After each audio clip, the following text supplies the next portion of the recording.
네, 옥토디 기초엔 기본 생물 26장 바이러스 한번 보도록 하겠습니다. 자, 제 거 그냥 옥토디 기준으로는 19장이긴 한데 이게 캠벨 기준으로는 26장에 있는 내용이라 가지고 여기 그냥 26장 이렇게 써놨어요. 챕터 자체가 그렇게 중요한 건 아닙니다. 한번 살펴보도록 할게요. 자, 먼저 바이러스의 발견입니다. 자, 바이러스는 담배 모자이크 바이러스라고 하는 TMV에서 발견이 되었습니다. 그래서 먼저 요 마이어라는 사람이요, 병에 걸린 잎에서 액체를 그냥 추출을 한 겁니다. 그래가지고 요 담배 모자이크 병에 걸려있는 식물을 갈아가지고 액체를 추출을 했어요. 그런 다음에 요거를 건강한 다른 식물의 이파리에다가 묻혀보았습니다. 그랬더니 얘도 병에 걸리더라 이거예요. 자, 그래가지고 이 도대체 뭐지 하고 미생물을 찾아보려고 했는데 결국 찾지는 못했죠. 어쨌든 뭔가 있다, 요거까지는 생각을 해낸 거죠. 자, 그 다음 이바노프스키입니다. 그래서 이 사람은 뭘 했느냐, 얘들을, 이 액체를 이번에는 어떻게 세균을 제거할 수 있는 필터 여과기에다가 넣어가지고 압착시켜서 쫙 걸러냈어요. 걸러낸 다음에 요거를 다시 건강한 식물에다가 묻혀보는 거죠. 그랬는데도 얘들이 지금 걸리는 거예요. 질병에 걸리는 거예요. 아, 그랬더니 이게 뭐다? 그러면은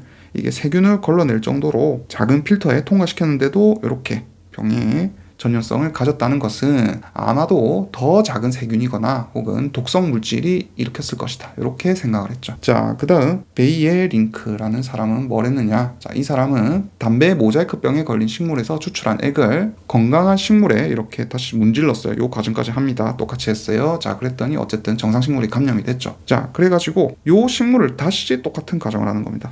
액체를 추출을 해가지고 동일한 실험을 반복을 해요. 자, 그랬더니 이게 어떻게 되느냐, 또 다른 식물도 또 감염이 되더라 이겁니다. 자, 그럼 뭐다? 이게 독성 물질이었으면은 여기서 끝났어야 됐을 텐데 안에서 뭔가 미생물처럼 번식을 해가지고 또 늘어났다 이거죠. 양이 늘어나가지고 감염을 새로 시켰다, 이렇게 생각한 겁니다. 그래서 이거는 독성이 아니라 감염성이다, 이렇게 추론을 했어요. 그런데 이런 모자이크병을 일으키는 요 추출물, 요거를 미생물 영양 배지에다가 배양을 해봅니다. 3DC에다가 배양을 했는데 뭐 아무것도 안 나오죠. 당연히 바이러스니까 아무것도 나오지 않았어요. 그래가지고 뭔가 세균보다는 더 작고 단순한 입자일 것이라고 바이러스 개념을 처음으로 제안을 하긴 합니다. 자, 그래서 스탠리 같은 경우에는 이제 마지막으로 이런 담배 모자이크 바이러스 감염체 결정 구조를 이제 밝혀내가지고 노벨상을 수상을 했어요. 그래서 바이러스가 단백질로 이루어져 있다는 것을 제시했죠. 그래서 이후에 이제 또 다른 여러 연구에 의해 가지고 전자현미경으로 실제로 담배 모자이크 바이러스의 구조를 관찰하게 되었습니다. 자, 그래서 바이러스 같은 경우에는 이 무생물과 생물의 중간에 위치를 하고 있습니다. 요거는 나중에 결론을 한번 또 내보죠. 그래서 유전 정보를 가지고 있긴 한데 숙주 세포 내에서만 휴식을 하고 있기 때문에 절대적으로 세포 내에서만 기생을 하는 기생체다, 일단 이렇게 생각을 하고 있읍시다. 자, 이번에는 바이러스 구조입니다. 그래서 먼저 바이러스의 유전체는 여러 종류가 있어요. 자, 우리 앞에서는 DNA만 배웠지만은 얘들은 더블 스트랜드 DNA를 가지고 있을 수도 있고요. 그 다음에 싱글 스트랜드 DNA를 가지고 있을 수도 있습니다. 그 다음에 RNA를 유전체로 가질 수 있는데 RNA도 더블 스트랜드 RNA와 싱글 스트랜드 RNA 모두 가질 수가 있게 돼요. 그래서 이거를 기준으로 해가지고 나중에 볼티모어라는 사람이 분류를 하게 됩니다. 그래서 1형, 2형, 3형, 4형, 5형, 6형, 7형 이렇게 분류를 하는데 캠벨은 6형과 7형은 묶어서 나와요. 자, 그래서 1형은 더블 스트랜드 DNA 바이러스, 2형은 싱글 스트랜드 DNA 바이러스,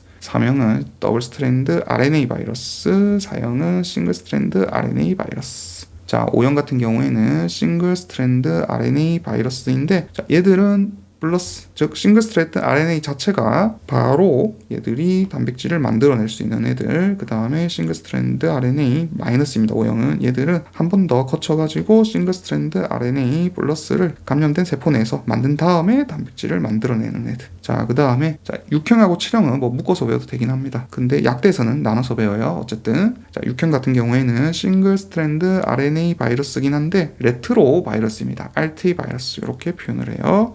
가지고 얘들을 이용해가지고 다시 DNA를 만들어내는 애들이고요. 자, 7형 같은 경우에는 역시나 RT 바이러스인데 얘들은 더블 스트랜드 DNA를 가지고 있습니다. 그래서 캠벨은 그냥 6, 7 묶어가지고 RT 바이러스다 이렇게 나와요. 얘들에 대한 자세한 내용은 뒤에서 이따가 좀 더 할 겁니다. 이거 그리고 얘들이 어떤 놈이 있는지도 외워야 됩니다. 이거 개명대 이런 데 잘 나와요. 자, 그 다음 형태와 개수 봅시다. 뭐 형태 같은 경우에는 뭐 이런 DNA든 RNA든 뭐 선형으로 있을 수도 있고요, 원형으로 있는 애들도 있습니다. 그 다음에 이런 유전자의 개수는 뭐 4개부터 해가지고 막 수천 개까지 매우 다양합니다. 안 외워도 되겠죠? 자, 그 다음 이 바이러스의 이제 구조는 캡시드, 그 다음에 외피, 그 다음에 이런 유전체 이런 것들로 구성이 되어 있습니다. 그래서 캡시드, 외피 이런 거 이제 처음 나오는 개념이니까 한번 살펴보도록 하죠. 그래서 캡시드는 이 바이러스 유전체를 둘러싸고 있는 단백질 껍데기를 의미합니다. 그래서 일반적인 우리 뭐 진핵세포 이런 애들은 세포막을 인지질, 이중층 이런 애들이 구성하고 있었는데 바이러스 같은 경우에는 이런 유전체들이 있으면요, 유전체들을 단백질 껍데기들이 막 이렇게 둘러싸고 있더라, 혹은 조금 더 크게 이렇게 둘러싸고 있더라, 이런 거를 발견을 해낸 겁니다. 그래서 이런 캡시드는 소단위체인 캡소미어라고 하는 단백질 소단위들이 구성을 하고 있어요. 그 다음에 이런 캡시드 구조가 제일 복잡한 애들이 우리 앞에서 잠깐 배웠죠. 박테리오파지, 이렇게 제가 그렸던 적이 있습니다. 실제로 이렇게 생겼다면서. 이런 애들이 캡시드 구조가 굉장히 복잡해요. 그래서 바이러스 핵산은 요 안쪽에 이렇게 들어있습니다. 그래서 단백질 껍데기 안쪽에 들어있고, 나중에 혹시 책을 읽으시다 보면요, 캡소머라고 하는 단어가 나옵니다. 캡소머는 정식 명칭은 아니고요, 그냥 이 캡소미어 있죠, 그냥 얘들을 의미하기도 하고 아니면은 얘들의 집합체인 그냥 캡시드를 의미하기도 합니다. 그래서 캡소머는 캡소미어와 캡시드 둘 다 의미한다, 그냥 이렇게 넘어가시면 되겠어요. 어쨌든 박테리오파지는 가장 복잡한 캡시드 구조를 이렇게 가지고 있다, 알고 있으시면 되겠고요. 자, 그 다음 바이러스 피막입니다. 피막은 또 교재마다 뭐 외피 이렇게 표현하는 데도 있어요. 그래서 보통 동물 바이러스 같은 경우에는 우리 숙주막이 이렇게 인지질 이중층을 구성하고 있습니다. 그러면은 동물 바이러스들이,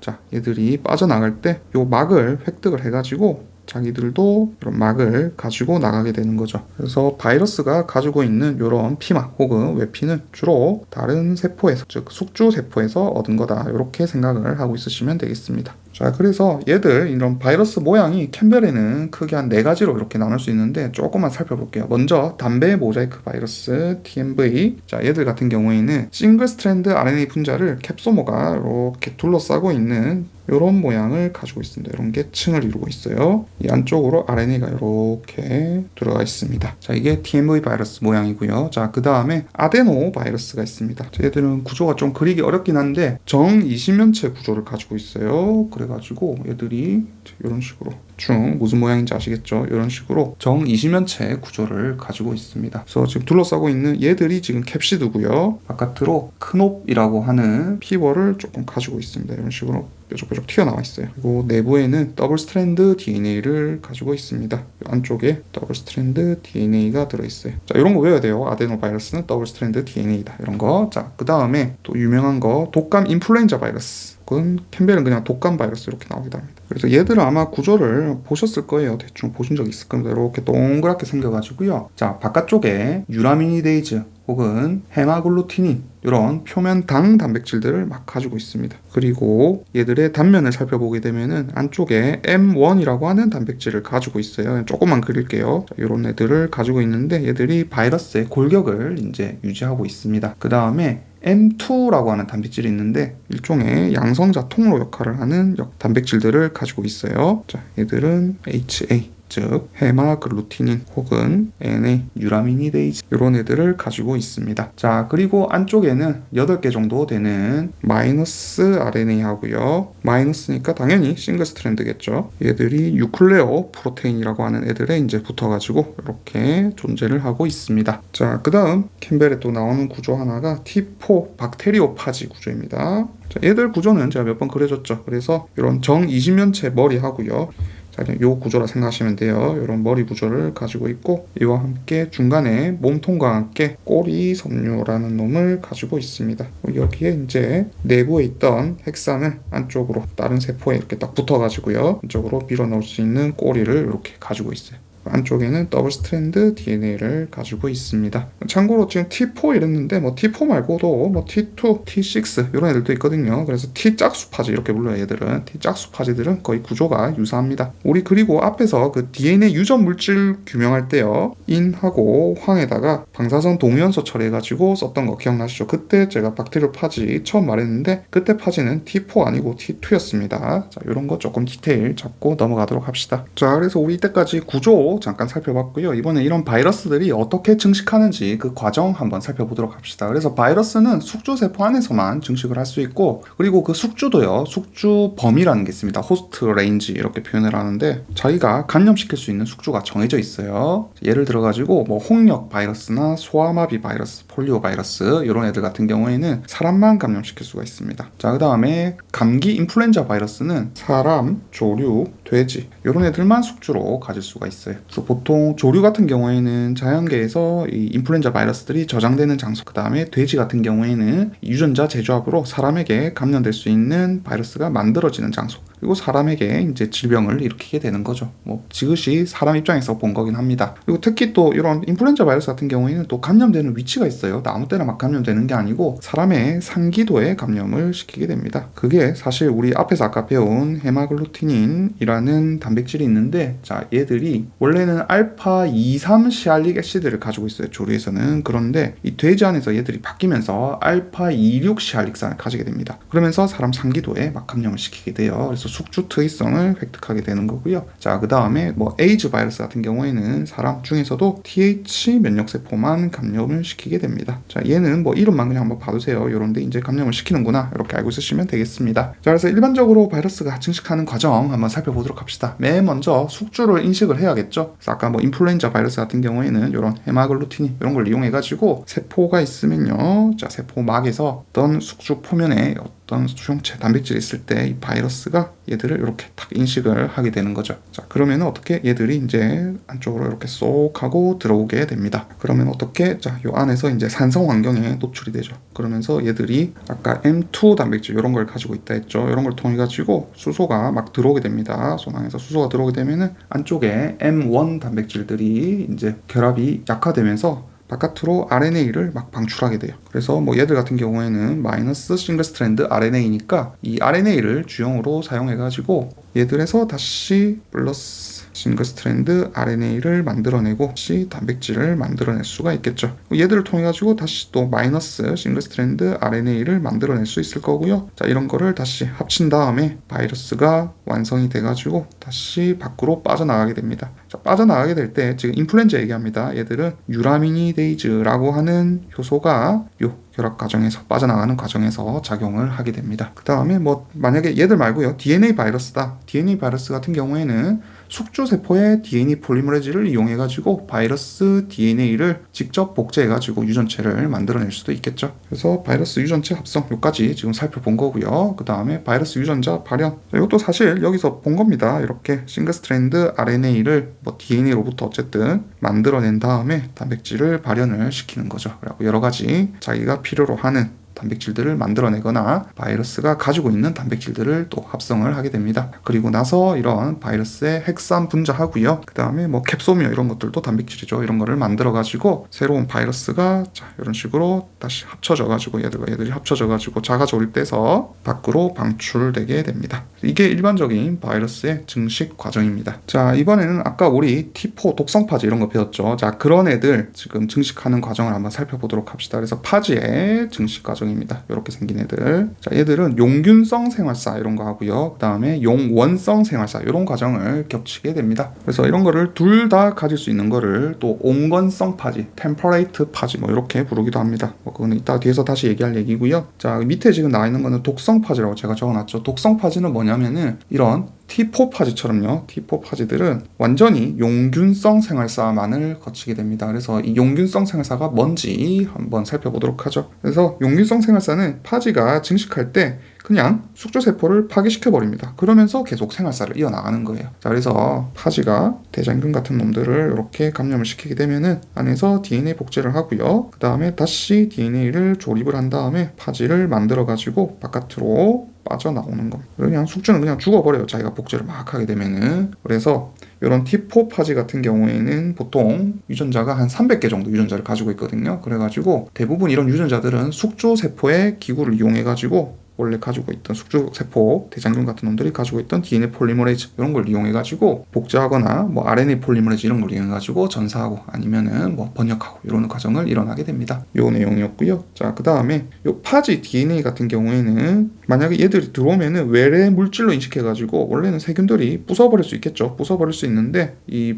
부수는 다른 유클레이즈에 해가지고 인식이 안 되도록 시토신이 변형되어 있어요. 그래가지고 효소의 분해 작용을 피할 수가 있습니다. 그래서 이런 파지들이 여기 감염해가지고 딱 접촉을 시작해가지고 들이 안에서 복제를 하고 세포를 파괴시켜서 빠져나가는 이런 거를 하나의 용균성 생활사 사이클이라고 하는데 그 시간이 한 37도에서 20분에서 30분밖에 걸리지가 않아요. 그래서 그 과정이 어떻게 일어나느냐 방금 설명드린 이겁니다. 자, 맨 처음에 T4 파지가 이 꼬리 섬유 안쪽에 꼬리가 달려있다 했죠. 요걸 이용해가지고 대장균 세포 외부 표면에 있는 어떤 수용체랑 결합을 딱 하게 됩니다. 그게 부착 과정이고요. 그리고 부착을 하게 되면은 이제 파지 DNA는 안쪽으로 이렇게 쏙 집어넣어요. 자기 DNA를 집어넣고 숙주 DNA는 그냥 분해해버립니다. 필요가 없죠, 숙주 DNA는. 왜냐하면 숙주 DNA가 있으면은 자기 DNA를 복제해야 되는데 숙주 DNA를 복제하고 막 전사하고 할 테니까 숙주는 파괴시켜버려요. 그리고 우리 앞에서 요거 배웠죠. 요 껍데기들은 DNA만 집어넣게 되고 자기 자신은 그냥 세포 바깥에 남아 있습니다. 자, 그 다음 디귿 과정 봅시다. 바이러스 유전체와 단백질 합성, 즉 파지 DNA가 이 숙주의 효소랑 숙주 어떤 구성 요소들을 이용해가지고 단백질을 합성을 하고요. 그 다음에 파지 유전자도 자기 자신이 복제하도록 지시를 하게 되죠. 자, 그 후에 이제 얘들이 다시 조립됩니다. 머리, 꼬리, 그 다음에 이런 꼬리 섬유들 이런 애들이 서로 막 자가 조립되게 됩니다. 그래가지고 이 파지는 유전체가 만들어질 때 요 안에 이제 DNA가 같이 포장이 되게 되죠. 자, 그리고 얘들이 안에서 이렇게 딱 만들어지게 되면은 이렇게 이제 밖으로 방출돼야겠죠. 방출 과정이 일어납니다. 그래서 파지는 세포벽을 파괴하는 효소들을 막 생성을 해가지고 외부의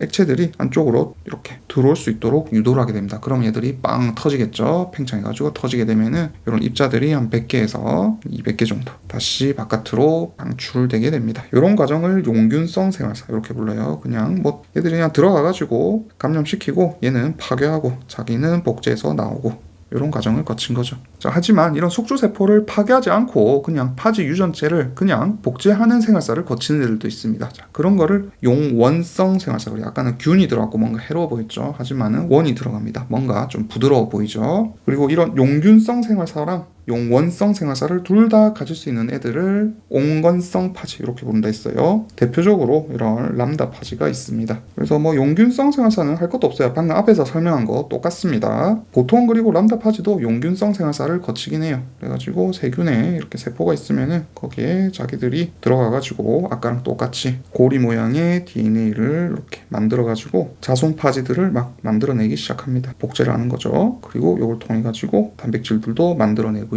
그러고 나면은 얘들이 이제 합쳐져가지고 얘들을 다시 빵 터뜨려가지고 바깥으로 이제 빠져나오는 거죠. 이게 용균성 생활사였고요. 그 다음에 용원성 생활사도 가능합니다. 자, 요거는 뒤에서 그냥 다시 볼게요. 용원성 생활사 같은 경우에는 일단 프로파지라는 게 있어요. 프로파지가 숙주 세포에 DNA가 있겠죠. 원형 DNA가 있으면은 그 사이에 자 들어온 요 DNA가 쏙 하고 끼어버리게 됩니다. 숙주 세포 염색체에 파지의 DNA가 안쪽에 끼어들어 있어요. 자, 그러니까 요렇게 들어간 채로 존재를 하게 됩니다. 그러면은 이렇게 세균이 복제할 때 자기 DNA만 복제하는 게 아니고 끼어 들어가 있는 요 람다 파지의 DNA도 같이 복제를 하면서 막 퍼지겠죠. 세포가 분열을 할 때마다 람다 파지의 DNA도 복제가 될 겁니다. 이렇게 끼어 있는 애들을 프로파지 이렇게 부릅니다. 그래서 이 프로파지는 그냥 끼어만 있는 게 아니고요. 원래 자기 자신 안에도 여러 가지 단백질을 번역하는 유전자가 들어있을 겁니다. 자, 하지만은 얘들이 스스로 주로 발현하는 유전자는 뭐냐면은 다른 유전자를 억제하는 그런 유전자들을 주로 발현을 해요. 그래가지고 얘들은 숙주세포를 죽이지 않고 그냥 안에서 얌전히 자기 숫자를 늘려갈 수가 있는 거죠. 그 다음에 이런 용원성 파지 같은 경우에요. 조금 독특한 단백질들이 막 발견되기도 합니다. 자, 예를 들어가지고 디프테리아, 그 다음 보툴리누스,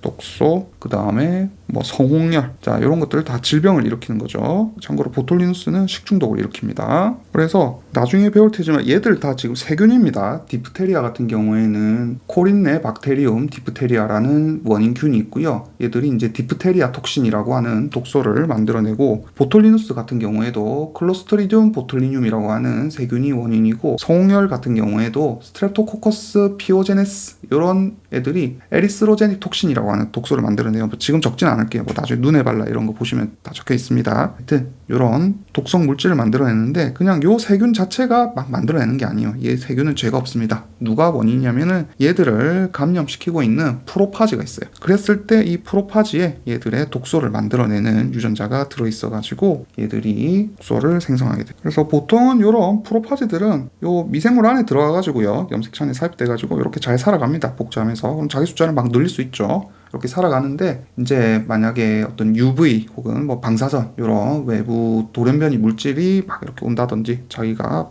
죽으면 안 되겠죠. 세균이 죽으면 자기도 죽을 테니까. 그 다음에 어떤 산화 스트레스 이런 것들이 막 오게 되면은 얘들도 DNA에 손상이 오게 되겠죠. 그러면서 뭐 나중에 배울 테지만은 하여튼 렉A라고 하는 물질이 활성화되게 되고 리프레서 단백질들이 막 분해가 되게 됩니다. 그러면서 얘들이 지금 억제되고 있었는데 그게 지금 해제가 되는 거죠. 해제가 되면서 얘들을 이제 용균성 생활사로 이끌어가는 다른 유전자들이 다시 발현이 되기 시작하면서 이 프로파지가 떨어지면서 복제가 막 일어나기 시작하고요. 다시 용균성 생활사로 돌아가게 됩니다. 그래서 스트레스 자극이 오면은 용원성을 끝내고 용균성으로 들어갈 수도 있다. 이렇게 일단 알고 있으시면 되겠습니다. 그래서 여기는 그냥 앞에서 한 얘기 또 그냥 적어 놓은 겁니다. 자, 람다 파지가 대장균을 감염시킵니다. 자, 그러면 일단 파지가 대장균 세포 표면에 결합을 해가지고 선형의 DNA 유전체를 주입을 먼저 하죠. 그러면서 숙주 안에서 이 람다 DNA 분자가 원형으로 다시 변하게 됩니다. 그리고 이때 만약에 이제 용원성 생활사를 따르게 되면은, 자, 람다 DNA 분자가 대장균 염색체의 어떤 특정한 자리에 삽입이 된 다음에 이 파지가, 자, 얘가 발현을 하는 어떤 단백질들이 이 세균하고 파지의 원형 DNA가 있을 때 여기를 절단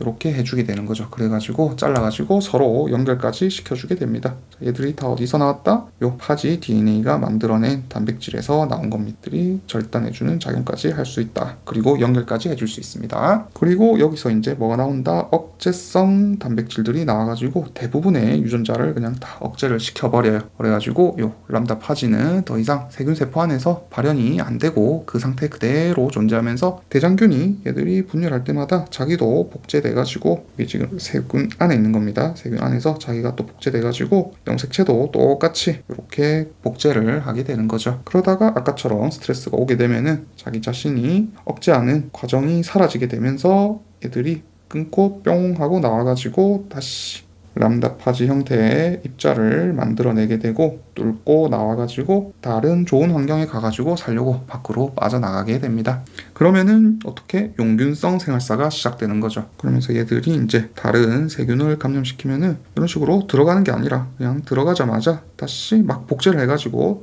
얘들 원래 가지고 있던 대장균의 DNA는 부숴버리고 자기 자신을 또 만들어낸 다음에 그대로 밖으로 빠져나오는 용균성 생활사를 할 수도 있습니다. 그래서 용원성 생활사와 용균성 생활사가 이어져 있는 거예요. 이거는 나중에 우리 또 뭐 임용 이런 거 하면서 제가 또 자세히 설명을 드리겠습니다. 자, 그럼 이어서 이번에는 동물 바이러스 생활사 한번 보도록 하겠습니다. 자, 생활사를 보기 전에 먼저 동물 바이러스 분류부터 또 보도록 할게요. 자, 앞에서 했던 얘기입니다. 먼저 이중가닥 DNA, 더블 스트랜드 DNA를 가지고 있는 애들이 있는데, 자, 그래서 일단 얘들 앞글자 따가지고 HAPP 일단 이렇게 좀 외워놓고 있으면 좋겠습니다. 자, 보시면은 지금 허피스, 헤르페스, 그 다음에 아데노, 그 다음에 폭스 혹은 파포바, 그 다음에 폭스 혹은 파포바 이래가지고 HAPP 이렇게 좀 외워두세요. 아데노 바이러스는 뭐 감기 바이러스다. 그 다음에 파포바 바이러스 같은 경우에는 파필로마 바이러스라는 애들이 있습니다. 혹은 뭐 폴리오마 바이러스 이런 애들이 있는데, 자, 유명한 애들로 이제 HPV 이런 애들이 대표적으로 더블 스트랜드 DNA 바이러스죠. 그래서 뭐 잘 알 겁니다. HPV는 자궁경부암 일으키는 애들, 사마귀 일으키는 애들. 그 다음에 허피스 얘들은 헤르페스 바이러스고요. 참고로 헤르페스 HS는 자 HSV1, 2, 그 다음에 수두나 대상 포진을 일으키는 VGV, 그 다음에 앱스타인바 앞에서 잠깐 말씀드린 거 있죠. 그 다음에 CMV 이런 애들 다 헤르페스 바이러스입니다. 그 다음에 폭스 바이러스 같은 경우 이거 FOX 아니에요. POX입니다. 자 얘들 같은 경우에는 천연두 원인인 뭐 바리올라 바이러스, 스몰폭스 바이러스, 그 다음에 이제 천연두랑 조금 유사한 천연두 백신에 사용된 바이러스인 이제 백시니아 바이러스, 카우폭스 이렇게 부르거든요. 뭐 그런 애들이 있습니다. 쉽게 말해서 그냥 천연두 바이러스다. 일단 기본 반응은 이 정도만 보고 갑시다. 얘들은 다 더블 스트랜드 DNA입니다. 요거 외우는 법은 그냥 자주 보는 수밖에 없어요. 이렇게 앞글자 따서 외우고 자주 보고 이 수밖에 없습니다. 자, 그 다음 싱글 스트랜드 DNA 바이러스인데 자 얘들은 그냥 하나 있습니다. 하나, 파보 바이러스. 그래서 얘들은 뭐 그냥 발진을 일으킵니다. 거의 안 나와요. 싱글 스트랜드 DNA는 이 정도만 그냥 외워주시면 될 것 같고, 그 다음에 더블 스트랜드 RNA 바이러스, 이중가닥 RNA 바이러스 얘들은 자 레오 바이러스라는 놈들이 있어요. 요 안에 이제 대표적으로 로타 바이러스, 설사를 일으키는 놈들이 이런 놈들이 있고요. 자, 그 다음에 싱글 스트랜드 RNA 바이러스 얘들이 조금 중요해요. 그래서 먼저 피코나 바이러스 돼 있는데 대표적으로 뭐 A형 간염 바이러스라든지 아니면은 뭐 감기를 일으키는 리노 바이러스 이런 놈들이 있고, 자 코로나 바이러스 아주 유명하죠. 우리 코로나를 일으켰던 말 그대로 코로나 바이러스도 있고요. 그 다음에 사스를 일으키는 애들, 사스는 중증 급성 호흡기 증후군 약자입니다. 이런 애들이 있습니다. 그 다음에 뭐 여기 적어놓진 않았는데 플라비 바이러스 이런 애들이 있고요. 대표적으로 뭐 지카 바이러스, 그 다음에 댕기, 황열 이런 걸 일으키는 바이러스들, 그 다음에 C형 간염 바이러스 이런 놈들이 있습니다. 이거 말고도 또 뭐 칸이 없어서 그냥 옆에 적을게요. 폴리오 바이러스 아까 위에 잠깐 말했죠. 얘들은 소아마비를 일으킵니다. 아니면은 자 캠벨에 나와가지고 그냥 알려드릴게요. 뭐 시험은 잘 안 나와요. 토가 바이러스라는 애들이 있는데 얘들의 대표적인 애들은 치쿤구니아 바이러스라는 놈들이 토가 바이러스에 속하는 애들입니다. 자 전부 싱글 스트랜드 RNA 바이러스예요. 자 그 다음 싱글 스트랜드 RNA 바이러스인데 얘들이랑 좀 다르죠. 얘들은 아까 플러스였고요. 얘들은 이제 마이너스입니다. 마이너스 싱글 스트랜드 RNA 같은 경우에는 바로 번역이 불가능하기 때문에 자 RNA를 이용해 가지고 다시 RNA를 만들어냅니다. 이 과정에 사용되는 효소가 RDRP, 즉 RNA 의존성 RNA 폴리머레이즈 혹은 RNA 디펜던트 RNA 폴리머레이즈라고 하는 놈이 필요를 해요. 그래서 뭐 필로 바이러스는 에볼라, 랍도 바이러스는 광견병 바이러스 이렇게 좀 알고 있으시면 되겠고, 뭐 그거 말고도 이제 뭐 이런 마이너스 싱글 스트랜드 RNA 바이러스 같은 경우에는 뭐 인플루엔자 바이러스 얘들은 올소미소 바이러스과입니다. 그 다음에 파라믹소 바이러스과에는 뭐 홍역, 유행성 이하선염 이런 애들이 있습니다. 자, 그 다음 싱글 스트랜드 RNA 나와 있는데 자 얘들은 RT 바이러스겠죠. 레트로 바이러스들을 의미합니다. 그래서 합성할 때 DNA를 주형으로 삼는 애들을 의미해요. 그래서 DNA를 만들기 위해서 얘들은 리버스 트랜스크립테이즈라고 하는 효소를 이용한다라고 말씀을 드렸습니다. 대표적으로 HIV 바이러스가 있죠. 에이즈를 일으키는 인간 면역 결핍 바이러스가 있습니다. 그래서 지금 말한 것 정도는 거의 상식입니다. 상식으로 외워두셔야 돼요. 그리고 이런 동물 바이러스 같은 경우에는 바이러스 외피를 가지고 있는 경우가 많은데, 왜냐하면은 동물 세포 자체가 인지질막, 즉 인지질 이중층을 가지고 있기 때문에 그거를 침입해서 빠져나갈 때 그대로 다시 가지고 나가는 경우가 있어서 그렇습니다. 그와 함께 이제 숙주의 당 단백질도 같이 떨어져 가지고 가져가는 경우가 있겠죠. 그래서 바이러스 외피는 인지질 막하고요. 그 다음에 여러 가지 당 단백질 이런 거를 좀 가지고 있습니다. 그래서 동물 바이러스는 숙주의 세포막을 주로 이용을 하게 되고, 그 다음에 당 단백질 같은 경우에는 숙주게 아니고 자기 거일 수 있어요. 그래서 숙주 세포에 이제 소포체에 존재하는 효소들이 있으면은 그걸 이용해가지고 막으로 막 끼어들게 만들 수 있습니다. 그래서 이런 걸 이용해가지고 숙주 세포 이제 수용체를 인지하고 그 다음에 숙주 세포에서 빠져나갈 때 사용을 하죠. 숙주 세포와 감염할 때 혹은 빠져나갈 때 사용하게 됩니다. 그래서 이런 피막 같은 경우에, 외피 같은 경우에는 주로 세포막은 숙주 유래긴 하지만은 일부 단백질 분자, 당 단백질 이런 것들은 바이러스 유전자 유래의 분자들이 일부 섞여 있을 수도 있습니다. 자, 근데 특이한 게 하나 있어요. 자, 헤르페스 바이러스가 있습니다. 애들 같은 경우에는 일시적으로 세포질에 들어가가지고요. 핵 안에서 빠져나올 때 핵막을 획득해가지고 세포질로 빠져나오게 됩니다. 하지만은 세포질로 나오게 되면은 이 핵막은 다시 벗어던지고 다시 골지체 유래막으로 갈아타게 되죠. 그러면서 이 세포의 이 소낭 시스템을 이용하는 거예요. 골지 유래막을 이용해가지고 애들이 처음에 이렇게 소포체막, 골지체막 있으면은 핵막을 벗어 던지고 얘들이 이 골지체 막으로 갈아탄 다음에 소낭에 담긴 채로 엑소사이토시스를 거쳐가지고 이렇게 미제 소관을 따라 이동한다 했죠. 앞에서 배웠습니다. 맨 마지막에 이제 세포막과 합쳐져가지고 최종적으로 뿅 하고 방출되게 됩니다. 그 다음에 여러분들 아마 알 텐데 헤르페스 바이러스 같은 경우에는 면역력이 떨어지면은 우리 막 입술에 물집 잡히거나 이런다 한다 하죠. 왜 그러냐면은 얘들은 DNA 이 복사본이 핵 안에 미니 염색체 형태로 남아가지고 잠복해 있습니다. 그러니까 우리 앞에서 배운 람다 파지 마냥 우리 염색체 사이에 끼어 들어가 있는 게 아니고요. 자기 그냥 혼자서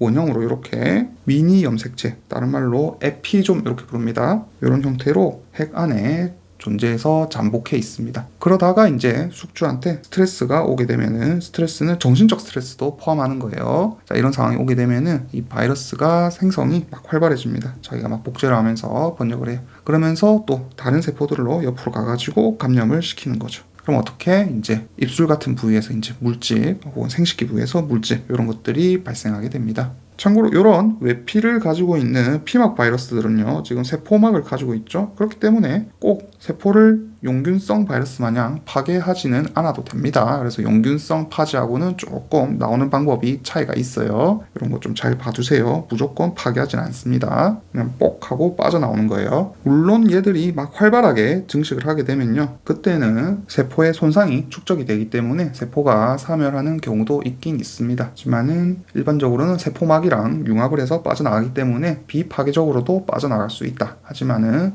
계속해서 막 애들이 열심히 복제하고 하다 보면은 세포 사멸도 가능하다. 이렇게 알아두시면 되겠습니다. 자, 그 다음 RNA 바이러스 생활사 한번 보도록 합시다.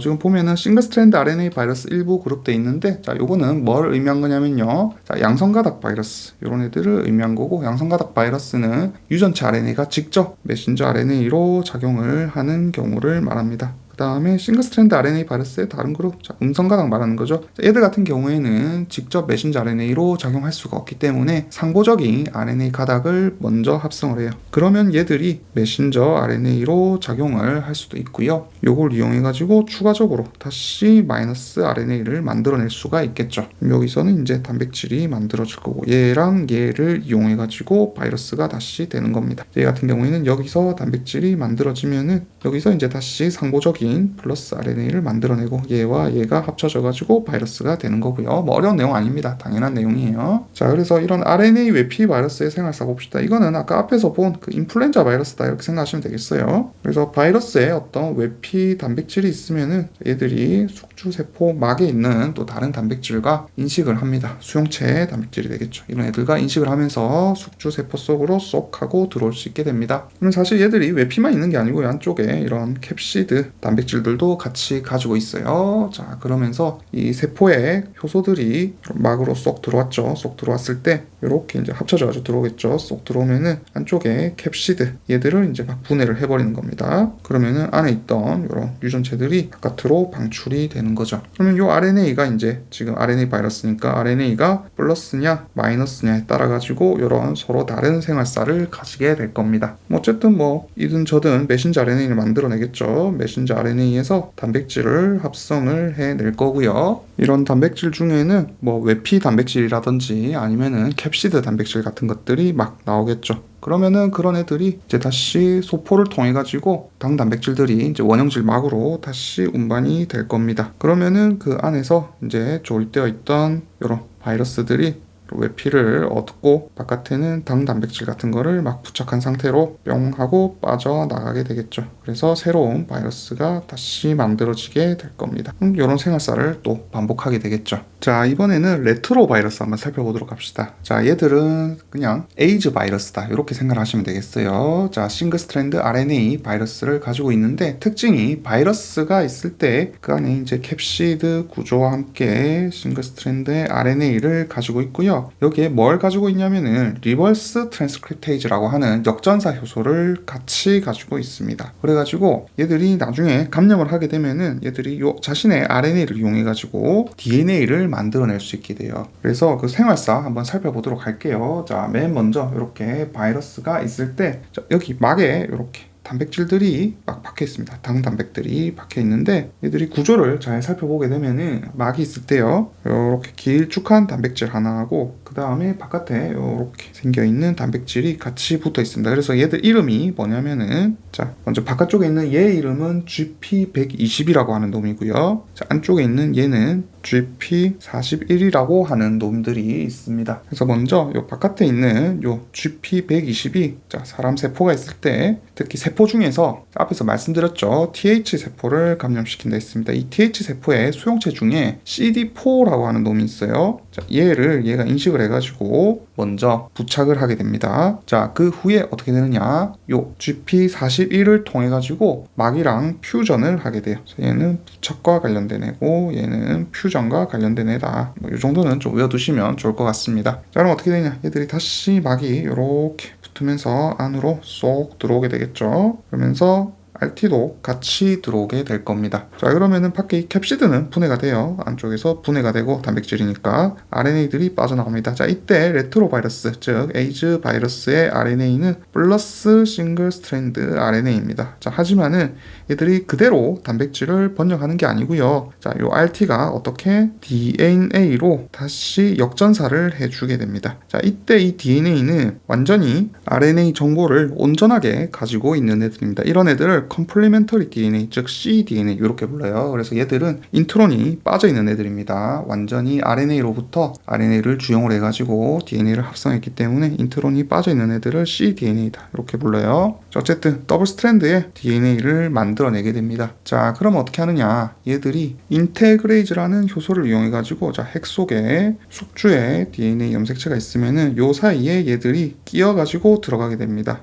누구에 의해서? 인테그레이즈라고 하는 효소에 의해서. 자, 참고로 이 인테그레이즈 앞에서 제가 빼먹었는데 여기 원래 들어있었어요. 여기도 있었습니다. 자, 그러면은 다시 이 DNA에 의해 가지고 뭘 만든다? 플러스의 RNA, 싱글 스트랜드 RNA를 만들어내게 되고요. 자, 그러면 얘들이 뭐 자기들이 단백질을 만들어낼 수도 있을 거고 뭐 혹은 이 그대로 다시 이제 사용하면 되겠죠. 왜? 얘들이 지금 원래 유전체를 싱글 스트랜드 플러스 RNA로 썼으니까. 그래서 단백질, 즉 캡시드 같은 거를 만들어내가지고 얘들이랑 합쳐가지고 다시 이런 모양을 만들어낼 겁니다. 자, 그럼 어떻게? 얘들은 이제 버딩을 통해가지고 부막이 있으면은 다시 이렇게 안쪽에 들어가가지고 아까 다른 RT라든지 뭐 아니면 인테그레이즈 이런 애들을 같이 포장을 해가지고 밖으로 빠져나가게 되겠죠. 자, 그런데 이 과정이 딱 봐도 시간이 좀 오래 걸립니다. 뭐 이것저것 많이 해야 돼요. 일단 지금 RNA에서 바로 단백질을 만드는 게 아니라 DNA를 만들었다가 이 DNA를 또 안에 삽입을 했다가 삽입을 한 상태에서 다시 플러스 RNA를 만들어냈다가 이 플러스 RNA가 단백질도 만들어내야 되고 이 단백질들이 또 포장도 해야 되고 그래서 시간 오래 걸려요. 자, 요런 애들을 렌티바이러스 이렇게 부릅니다. 레이트 이런 뜻이에요. 사실 요 과정이 오래 걸려서 그런 건 아니고 요 숙주 세포 속에서 잠복할 수 있기 때문에 잠복기를 거치기 때문에 렌티바이러스에 속한다 이렇게 부릅니다. 참고로 미트에서는 요 에이즈 바이러스를 렌티바이러스다 이렇게 출제를 했었어요. 그래서 용어를 좀 알려드리는 겁니다. 자, 그래서 우리 지금까지 이 바이러스의 생활사를 좀 알아봤는데요. 자, 지금 제가 식물, 아까 담배 모자이크 바이러스, 그 다음에 세균에 감염시키는 애들, 파지 같은 거, 그 다음에 지금 여러 가지 동물 바이러스들 좀 알아봤는데 얘들 말고도요, 심지어 고세균이라든지 진균이라든지 뭐 아니면은 조류 알게아, 그 다음에 다양한 원생생물들 이런 것들도 감염시키는 바이러스가 다 존재합니다. 다 존재해요. 그래가지고 바닷물 1ml, 1cc만 퍼도요 그 안에 미생물 수의 거의 10배 가까이 바이러스가 훨씬 더 많습니다. 그래서 속에 총 한 100만 개에서 이렇게 바이러스가 존재한다고 합니다. 하지만 이런 바이러스들은 생물이 있어야 얘들이 복제를 하고 기능을 할 수 있죠. 그래서 아마도 세포가 출현하고 나서 얘들이 나타났을 것이다 이렇게 여겨졌었어요. 그래서 우리 앞에서 배웠던 뭐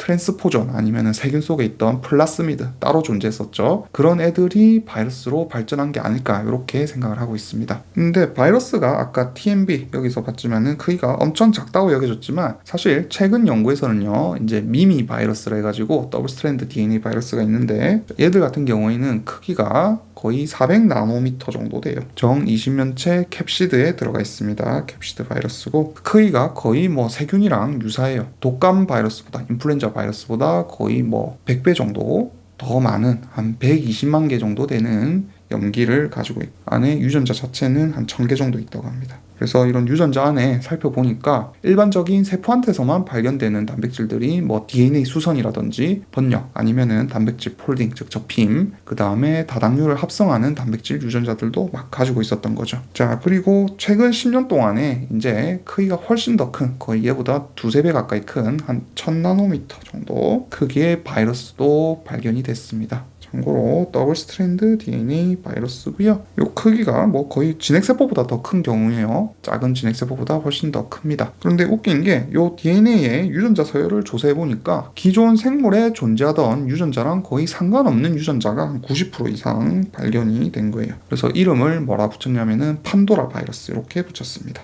심지어 얘보다 더 큰 바이러스도 발견이 됐어요. 자, 어디서 발견이 됐냐면은 시베리아 동토층이라고 있는 얼어있는 땅 있죠. 그 안에서 이제 고대 바이러스를 발견을 한 겁니다. 크기가 어느 정도냐면은 1.5mm예요. 엄청 크죠. 그냥 육안으로 보일 정도의 크기의 바이러스가 발견이 됐습니다. 유전자는 한 500개 정도 가지고 있고요. 이름이 뭐냐면은 피토 바이러스라고 그래요. 그래서 지금 동토층에서 발견돼 있다 보니까 얼어 있었죠. 자, 얼어 있었는데 얘들을 그냥 해동시켰습니다. 해동시켜가지고 아메바한테 감염을 시키니까 여전히 아메바를 감염을 시킬 수 있더라. 이런 거를 발견한 거죠. 그래서 뭐 크기도 크고요. 뭐 하여튼 이상해요. 바이러스는 이상해가지고 캠벨에 뭐라 나왔냐면은 얘들이 복잡한 분자인지 생물인지 자기들도 결정을 아직 못 내린 상태다. 이렇게 그냥 나와 있습니다. 이게 결론이에요. 네, 이번에는 4. 바이러스성 질환해가지고 동물 바이러스성 질병 보도록 하겠습니다. 먼저 감염된 바이러스의 작용 이렇게 나와 있네요. 자, 그래서 동물 바이러스에 세포가 감염이 되게 되면요. 자, 일단은 리소좀을 파괴할 수가 있습니다. 즉 바이러스가 세포 속에 이렇게 들어왔다가 안쪽으로 이렇게 쏙 들어왔었죠. 자, 이럴 때 이제 이 외피를 벗어나는 과정, 탈외피 과정이라는데 이런 과정에서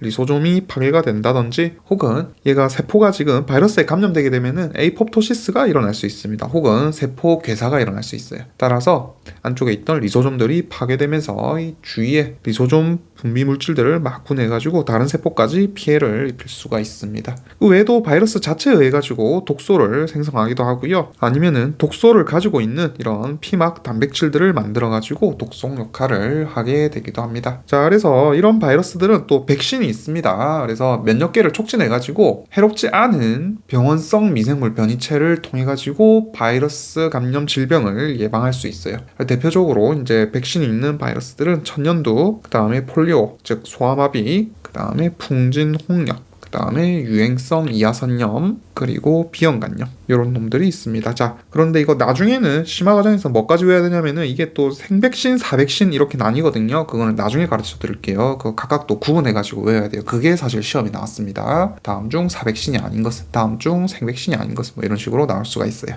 자, 그 다음 항바이러스 약제 봅시다. 이 바이러스 같은 경우에는 감염되고 나서 치료 방법은 미생물들, 즉 세균들에 감염됐을 때 치료법보다 훨씬 더 작습니다. 세균은 항생제를 쓰면 되지만은 바이러스는 항바이러스제를 써야겠죠. 자, 근데 그 이유가 어려운 이유가 돌연변이 때문에 얘들이 약물이 타겟으로 어떤 단백질을 예를 들어 가지고 타겟을 지정을 했어도 금방 또 돌연변이가 일어나요. 그래가지고 요거를 발현하지 않고 다른 단백질을 발현하게 돼가지고 회피한다든지 아니면은 사람 소기관을 이용해가지고 얘들이 복제를 하죠. 그러다 보니까 사람 소기관을 없앨 수는 없습니다. 우리 사람도 살아야죠. 그렇기 때문에 항바이러스 약제를 만들기가 굉장히 어렵습니다. 자, 하지만은 아예 없는 건 아니에요. 보통 뉴클레오시드랑 유사한 바이러스 핵산 합성을 억제하는 약물들을 좀 사용하긴 합니다. 자, 대표적으로 아시클로버 하고요. 그 다음에 AGT, 즉 지도부딘 이런 약물들이 있습니다. 자, 먼저 아시클로버는 아마 이름 많이 들어봤을 거예요. 보통 약 이름으로도 아시클로버 이렇게 많이 쓰죠. 그래서 얘들은 구아노신 유사체입니다. 구아노신 유사체로 대신에 3'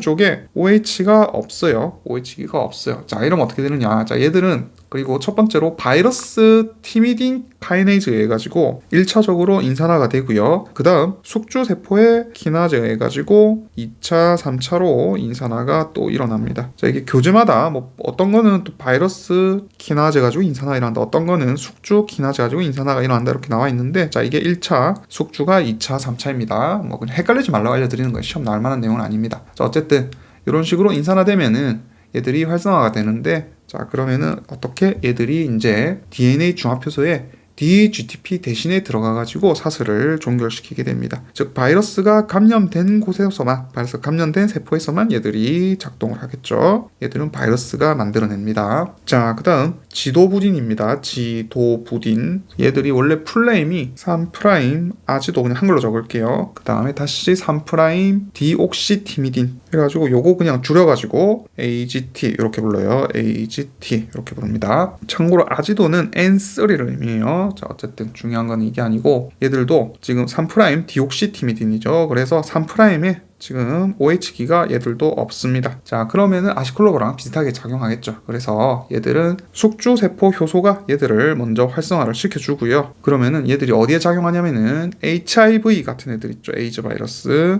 요런 애들이 레트로 바이러스입니다. 그래서 역전사 효소를 만들어내죠. 역전사 효소를 만들어내는데 여기에 지금 티미딘이죠. 따라서 DTP 대신에 얘들이 삽입이 돼가지고 RT를 억제해가지고 RNA에서 DNA를 만들어내는 과정을 억제를 하게 됩니다. 자, 그 다음 칵테일 요법 나와있네요. 칵테일 요법은 뭐냐면은 칵테일은 막 뭘 섞는 거죠. 술 같은 거 막 섞어서 만듭니다. 자, 그래서 다약제 처방 이렇게 부르게 돼요. 그래서 보통은 위에 뭐 아시클로버 이런 것처럼 뉴클레오타이드 유사 물질을 2개 이상 플러스 이 바이러스들이 가지고 있는 어떤 단백질 합성을 억제하는 단백질 합성 억제제, 자, 이렇게 처리해버립니다. 그래서 하나가 돌연변이가 일어나서 회피를 하더라도 다른 것들에 의해서 어떻게든 다 죽여버리겠다, 이런 의미죠. 사실 바이러스는 살아있는 물질 아닙니다. 살아있는 세포는 아니라 가지고 죽인다라는 개념은 맞진 않지만, 즉 사멸시킨다 이런 표현은 맞진 않지만 어쨌든 활성을 막아버리게 되는 겁니다. 그 다음에 약물 중에 캠벨에 나오는 약이 하나 있어가지고 소개를 좀 해드릴게요. 마라비록이라는 약이 있습니다. 자, 이거는 HIV 바이러스가 우리 인간 세포에 그 TH 면역 세포에 작용을 하죠. 이때 표면 단백질이 필요했는데 걔들의 결합을 방해를 하게 됩니다. 그런 약물이 마라비록이라는 애가 있습니다. 아직까지 시험 나온 적도 없고 약대에서도 그렇게 막 중요하게 배운 건 아닌데 캠벨에 나와서 그냥 이름만 한번 알려드릴게요. 자, 이번에 신생 바이러스 봅시다. 자, 신생 바이러스들은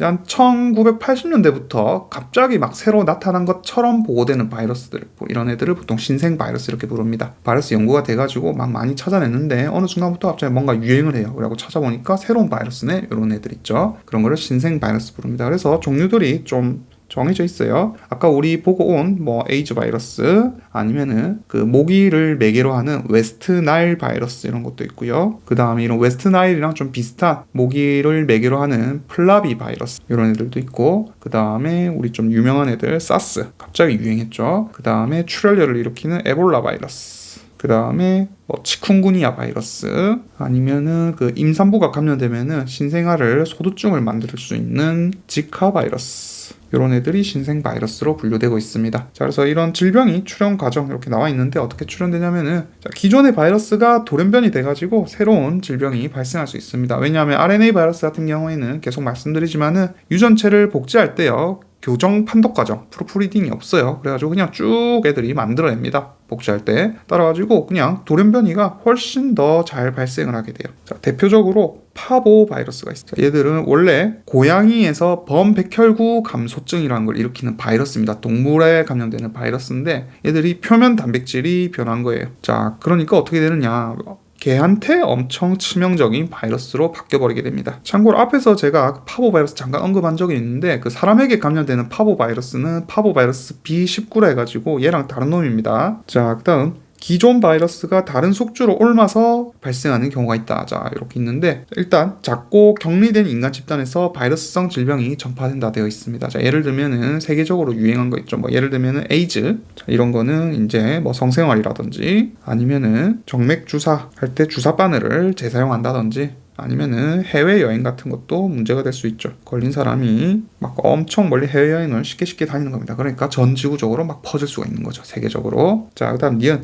다른 동물에 존재하던 바이러스가 사람에게 전파되어 있는데, 자, 이거는 대표적으로 조류 독감이 있겠습니다. 조류 독감. 그래서 원래 조류에 이제 걸리던 인플루엔자 바이러스가 돼지로 들어가더니 얘를 숙주로 삼아가지고 갑자기 사람에게 감염을 시키는 경우가 있었죠. 그래서 특히 이런 인플루엔자 바이러스들, 얘들 있다. 인플루엔자 바이러스인데, 인플루엔자 바이러스 같은 경우에는 팬데믹을 일으키기도 했습니다. 범유행성 이렇게 표현해요. 우리 코로나 하면서 이제 팬데믹 이런 말 이제 많이 썼었죠. 자, 그래서 이게 뭐냐면은 자, 세 가지로 먼저 크게 나눌 수 있습니다. 맨 처음에 특정 로컬에서 유행하는 풍토병, 즉 엔데믹. 자, 그리고 이제 어떤 특정 지역에서 급격히 막 유행하기 시작하는 에피데믹. 그리고 이제 막 대륙 수준으로 퍼져버리는, 여러 국가로 퍼지는 팬데믹. 자, 이렇게 감염 역학적으로 표현을 합니다. 그래서 팬데믹이라는 거는 대륙 혹은 여러 국가 수준으로 확산되는 질병을 팬데믹이다. 이렇게 일단 표현을 하고요. 어쨌든 인플루엔자도 이렇게 팬데믹 독감으로 분류가 되었었습니다. 자, 그래서 얘들 같은 경우에는 인플루엔자 같은 경우에는 H1N1 요 놈이 조금 유행을 했어요. 자, 참고로 인플루엔자는 인플루엔자 A, B, C 이렇게 나눌 수 있고요. 각각 RNA가 8, 8, 7 이렇게 나뉩니다. 이거 외우셔야 돼요. 참고로 캠벨의 인플루엔자 바이러스 RNA가 9개라 나와 있는데 이거 잘못된 겁니다. 그 다음에 여기 지금 H1N1 나와 있는데 자, 이게 헤마글루틴인, 이게 유라미니데이즈 번호를 말하는 거예요. 그래서 여러 가지 I형이 있고요. 일단 인플루엔자 A 기준으로 해갖고 H 같은 경우에는 18형까지 있고, 그 다음에 유라미니데이즈 같은 경우에는 11형까지 있습니다. 뭐 상식적으로 조금 외워두시고요. 그래가지고 요 숫자에 따라 가지고 어느 시기에 유행했는지 또 구분하기도 합니다. 참고로 우리 독감 걸리면요, 인플루엔자 독감에 걸리게 되면은 타미플루라는 약을 처방을 하게 되는데, 타미플루는 상품명이고요. 성분명은 오세탈미비르라고 합니다. 자, 얘가 뭐 하는 약이냐면은 요 유라미니데이즈를 억제하는 약물입니다. 이 정도 상식선에서 조금 알아두시면 좋을 것 같습니다. 이번에는 식물에서 바이러스 질병 한번 봅시다. 앞에서 동물에서 봤고요. 자, 식물 바이러스 같은 경우에는 대부분 RNA 바이러스입니다. 특징이. 그래서 보통 우리 앞에서 본 담배 모자이크 바이러스 있었죠. 자, 얘들 같은 경우에는 나선형의 캡시드를 가지고 있는 구조를 가지고 있었습니다만 20면체 캡시드 구조를 가지고 있는 놈들도 있습니다. 자, 그래서 전파 경로 같은 경우에는 지금 수평적 전파하고 수직적 전파가 있는데, 자, 얘들은 동물도 적용이 가능합니다. 다만 식물 같은 경우에 움직임이 없다 보니까 전파 방식이 제한적이죠. 그래서 이런 전파 경로는 주로 식물에서 출제가 좀 되긴 합니다. 더 강조돼가지고 출제가 돼요. 자, 예를 들어 가지고 뭐 동물 같은 경우에 공기 전파 이런 거는 수평적 전파의 한 종류로 볼 수가 있을 겁니다. 자, 이해되시죠? 수평적 전파라는 거는 그러니까 외부에서 온 다른 바이러스가 이런 식물체를 감염시킬 때, 그럴 때 수평적 전파 이렇게 표현을 합니다. 뭐 예를 들면은 곤충이나 아니면은 식물에 상처가 났다든지, 아니면 식물끼리 옆에 어쩌다가 이렇게 붙어가지고 접촉을 했다든지 이런 경우가 있을 거고요. 자, 수직적 전파 같은 경우에는 자선으로 물려주는 겁니다. 그래서 식물이 어버이로부터 바이러스를 물려받는 경우죠. 원래 그냥 식물이 바이러스를 가지고 있었는데 요거를 뚝 떼가지고 다시 키우면은 얘도 바이러스에 감염된 상태겠죠. 이런 걸 수직적 전파, 아래로 내려가는 수직적 전파다 이렇게 표현을 합니다. 동물 같은 경우에는 뭐 태반을 통해 가지고 모체에서 직접 전달되는 경우도 있을 거고요. 바이러스가 아니면은 출산할 때 이렇게 막 끓이면서, 아니면은 엄마의 뭐 생식기 부근에 매독 같은 거 균이 있었으면은 애기한테 그게 옮아가지고 바이러스 감염을 시킬 수도 있는 거고요. 아니면은 뭐 모유를 통해 가지고 전달하는 것도 수직적 전파 이렇게 표현하기도 합니다. 그건 동물 기준이에요. 자, 그다음 식물에서 바이러스 증식되어 있습니다. 자, 그래서 적혀있는 그대로입니다. 식물 같은 경우에는 바이러스가 세포 사이를 통과를 할 때 원형질 연락사를 통해 가지고 식물체로 퍼질 수가 있는데, 바이러스가 이거를 확장을 시키죠. 원래는 식물은 바이러스가 퍼지지 못하도록 닫으려 하는데 바이러스가 얘들을 열어가지고 퍼뜨리려고 합니다. 그래서 방금 설명한 게 요 내용이고요. 자, 그 다음 다른 감염성 물질 요거 한번 봅시다. 방금 동물, 식물 이렇게 봤는데 우리 바이러스 말고도요 감염성 물질이 있습니다. 물질이에요. 그래서 먼저 비로이드라는 게 있습니다. 자, 비로이드는 쉽게 설명하면은 식물 바이러스 이렇게 생각하면 되지만 정확히 말하면은 바이러스는 아니에요. 왜냐하면은 얘들은 일단 원형의 이런 RNA로 구성이 되어 있는데 크기도 한 몇백 개 정도 뉴클레오티드로 가지고 있습니다. 얘들은 식물만 감염을 시켜요. 식물만 감염을 시키는데, 자, 문제는 얘들은 단백질을 만드는 정보는 없습니다. 그러다 보니까 숙주 효소를 이용해 가지고 식물 세포에서만 복제를 할 수가 있는 거예요. 자, 그런데 얘들이 바이러스가 아닌 이유는 캡시드가 없습니다. 그렇기 때문에 얘들은 바이러스로 분류하지 않고 그냥 이런 RNA 덩어리인데 식물에 어떤 생장을 조절하는 조절 체계에 나쁜 영향을 미칠 수 있습니다. 그렇기 때문에 따로 비로이드라고 하는 물질로 분류를 하고 있어요. 그래서 바이러스는 아니지만 식물을 감염시킬 수 있는 RNA 감염체다. 이렇게 그냥 생각하시면 됩니다. 바이러스가 아닌 이유는 캡시드가 없기 때문이다. 이렇게 정리하시면 되겠어요. 자, 그 다음 프리온이라는 게 있습니다. 이거는 뭐 유명하죠. 감염성 단백질입니다. 그래서 뭐 양의 스크래피라든지 광우병, 그 다음에 클로이츠펠트 야고병 이런 거를 일으키고요. 이거 말고도 쿠루병이라는 게 있습니다. 자, 쿠루병 같은 경우에는 이 장내 문화로 이제 죽은 사람을 먹는 원주민에게서 발견된 질병이에요. 그래가지고 이게 살펴보니까 여성이랑 아이가 쿠루병의 감염률이 더 높아가지고 보니까 이 장내 문화에서 여성이랑 아이가 그 죽은 사람의 뇌를 먹게 되고요. 남성 같은 경우에는 심장을 먹어요. 그러다 보니까 여성에게 훨씬 더 많이 발병되는 거를 관찰하기도 했죠. 그래서 어쨌든 다 프리온이 원인입니다. 자, 이거 말고도 사실 캠벨은 안 나오는데 몇 가지 더 있어요. 자, 먼저 위성 바이러스라는 게 있습니다.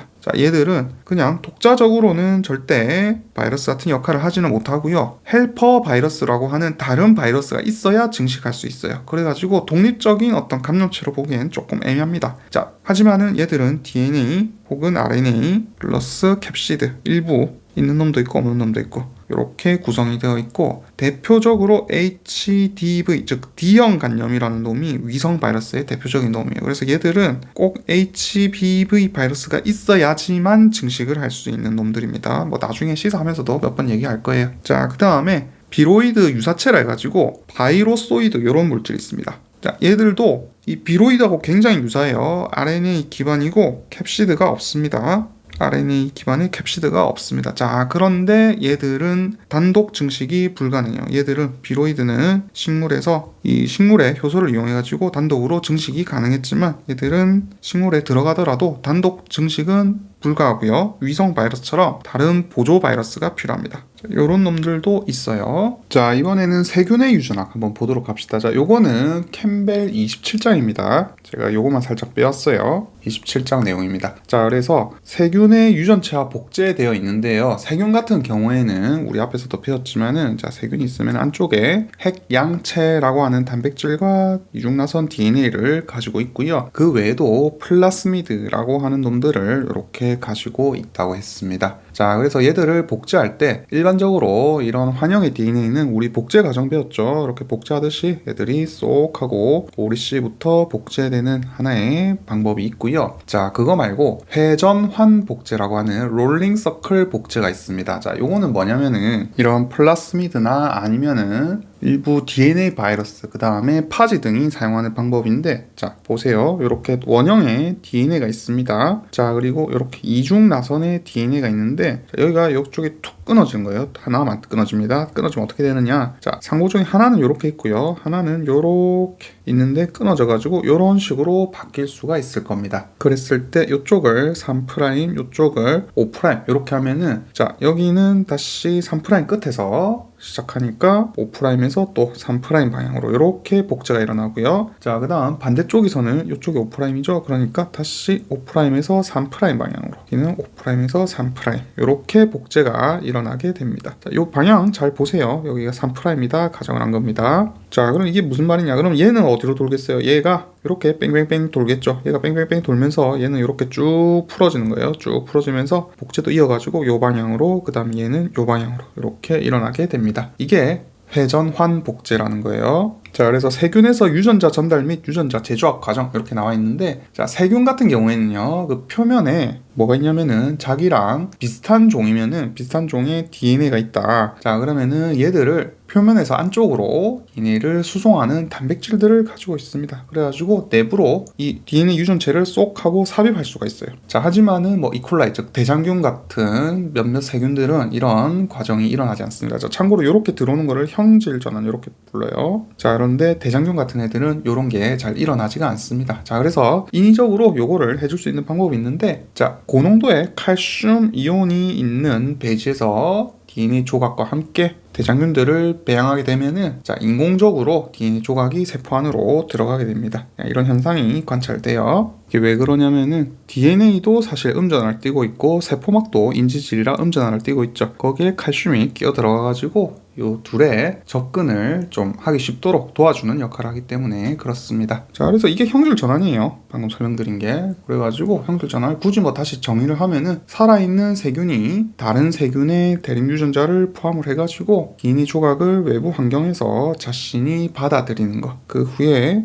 이 들어온 게 원형일 경우에는 그냥 안에서 이렇게 플라스미드 형태로 있을 수도 있고요. 자, 선형 DNA가 잘려있던 애들이 들어갈 수도 있죠. 자, 그러면 어떻게 되느냐. 자, 얘들이 여기에 대충 비슷한 상동 서열이 있었다 칩시다. 유사했던 거예요, 유전자가. 자, 그러면은 여기 앞에서 잠깐 말씀드렸던 렉A라는 효소들이 작용을 해가지고 상동 재조합이 일어납니다. 그러면서 유전자가 이렇게 섞여버려요. 끊어지고 이렇게 섞여버립니다. 이런 식으로 상동 재조합이 일어날 수도 있어요. 둘 다 형질 전환입니다. 우리 이거 앞에서 사실 한번 비슷한 거 배웠습니다. 뭐 배웠냐면은 연쇄상 폐렴구균 있죠. 그래갖고 비독성 균주가 우리 파괴된 그 독성을 가지고 있는 균주 세포에서 DNA를 획득해가지고 독성으로 바뀌었던 거. 즉 무독성인 R형이 파괴된 S형을 같이 배양을 했더니만은 R형이 S 독성형으로 바뀌었던 거. 이거 기억나시죠? 이것도 형질 전환의 한 과정이었습니다. 자, 이번에는 형질 도입 한번 봅시다. 자, 형질 도입은 세균이 있을 때요. 자, 요 세균에 파지 같은 애들이 붙어가지고 자기 DNA를 쏙 하고 밀어 넣는다 했죠. 자, 이때 요 바이러스의 DNA가 들어오는 게 아니라 다른 숙주 세포의 DNA를 얘가 갖고 있다가 이쪽으로 넘겨버리는 현상이 나타날 수 있습니다. 자, 그게 형질 도입이에요. 트랜스덕션 이렇게 부르기도 합니다. 그래서 형질 도입은 또 일반 형질 도입과 특수 형질 도입 이렇게 크게 두 가지로 나눌 수 있고요. 자, 먼저 일반 형질 도입부터 알려드릴게요. 일반 형질 도입은 하나의 세균 세포에서 다른 세균 세포로 무작위로 이런 파지 바이러스를 이용해가지고 DNA가 전달되는 거예요. 이때 요 DNA가 원래 가지고 있던 요 DNA하고 유사할 경우에는 아까처럼 상동 재조합이 일어나가지고 이 수용 세포의 염색체에 쏙 하고 삽입될 수가 있습니다. 그리고 요 들어오는 DNA는 일단은 요 바이러스가 의도해서 가지고 온 게 아니에요. 무작위로 이렇게 그냥 획득을 해가지고 들어온 겁니다. 바이러스가 예를 들어가지고 이게 독성 파지다. 그럴 경우에는 얘들이 원래 요 안에서 조립을 해가지고 자기 DNA를 원래 합쳐가지고 가야 되는데 우연히 요 숙주의 DNA 이런 게 있는데 얘들이 잘려있던 조각을 얘가 획득을 해가지고 조립을 해가지고 탈출을 해버린 겁니다. 그러고 나서 얘들이 기능하는 거 아니죠. 단백질이 있기 때문에 요 단백질들이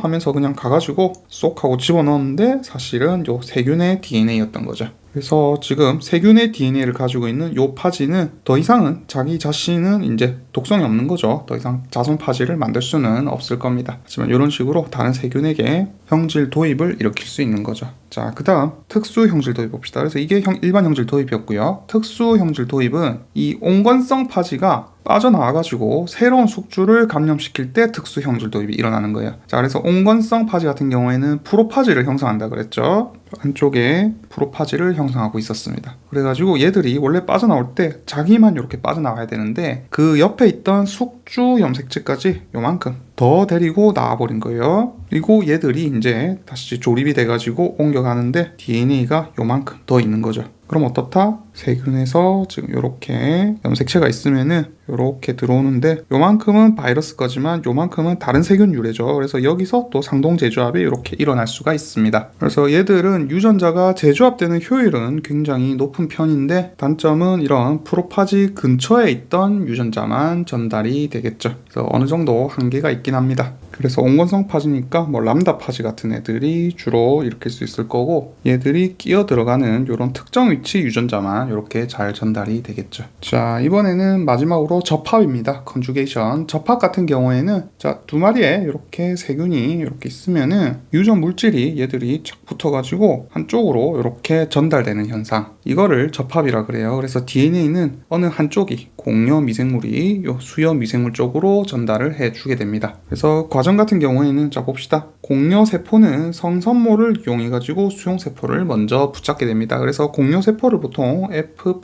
이렇게 쓰고요. 수용 세포를 F- 이렇게 쓰게 됩니다. 그래서 F는 퍼틸리티 팩터의 약자예요, 사실. 그래서 이런 F인자 같은 경우에는 한 25개 정도 유전자를 가지고 있습니다. 그래서 이 유전자는 선모를 형성하는 데 필요한 유전자들을 가지고 있어요.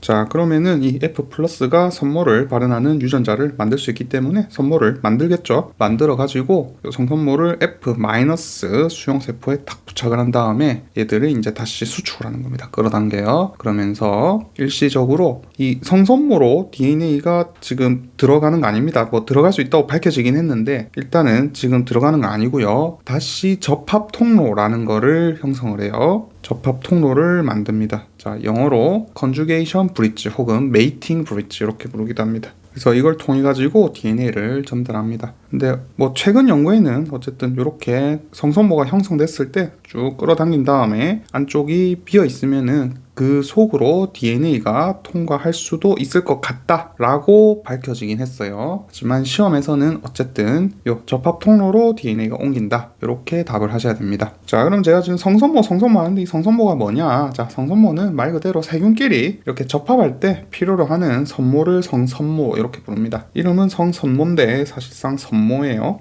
그래서 이런 성선모를 형성해가지고 DNA를 주는 능력은 요 F인자를 가지고 있는 애들이 할 수 있고요. 이런 F인자는 세균이 있으면은 염색체 안에 여기에 있을 수도 있고 아니면은 플라스미드 형태로 여기에 가지고 있을 수도 있습니다. 둘 다 가질 수 있어요, F인자는. 자, 그 다음 고빈도 재조합 균주 HFR이라고 하거든요, 줄여가지고. 얘들 한번 살펴보도록 하겠습니다. 그래서 염색체 안에 F인자가 존재하는 형태예요. 자, 플라스미드에 있는 애들은 고빈도 재조합균주가 될 수 없습니다. 그래서 요 F인자가 삽입되어 있는 요 지점에서 DNA가 이제 복제가 돼가지고 F- 세포로 DNA가 이렇게 전달이 되기 시작하는데 이때 요 F인자에 인접해 있던 다른 염색체 DNA가 같이 이쪽으로 전달이 되는 거죠. 자, 하지만 지금 얘들은 플라스미드가 아니고 염색체 속에 있습니다. 그래가지고 얘들이 복제하면은 염색체 크기가 훨씬 크죠. 플라스미드보다 훨씬 큽니다. 그래가지고 요 F인자가 다 들어갈 때까지 얘들이 붙어 있지 못하고 중간에 복제하다가 툭 끊어지게 돼요. 그러다 보니까 지금 받는 요 수요세포는 여전히 F-